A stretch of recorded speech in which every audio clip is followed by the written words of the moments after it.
அவையோர்களே, இன்று மலேசிய இந்து சங்கம் நடத்துகின்ற இந்த 2வது முறையான தேசிய திருமுறை மாநாட்டிற்கு ஒரு சிறப்பு இருக்கின்றது.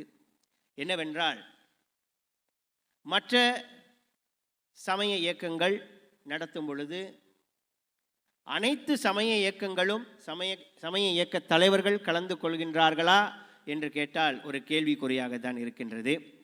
ஆனால் மலேசிய இந்து சங்கம் நடத்தும் இந்த தேசிய திருமுறை மாநாட்டிற்கு நேற்றிலிருந்து மலேசியாவில் இருக்கக்கூடிய அனைத்து சமய சங்கங்களும் இயக்கங்களும் தானாகவே வந்து கலந்து கொண்டு தனது ஆதரவை தெரிவிப்பது பெரும் மகிழ்ச்சி அடைகின்றது.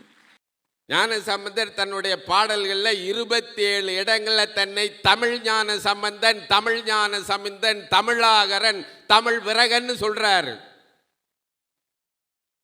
என்ன தமிழன் தமிழன் தமிழன் தமிழன் தமிழன்னு தன்னை சொல்லிக்கிட்டாரு ஞான சம்பந்தர். அந்த ஞான சம்பந்தர் பதிக பெருவழி காட்டினாராம். என்ன, பூத்தேர்ந்து தாயன கொண்டு நின் பொன்னடி ஏத்தாதார் இல்லை என்னுங்கால். நம்ம இன்னைக்கு வாழைப்பழத்தை நம்புற அளவுக்கு தேவாரத்தை நம்புறது இல்லை.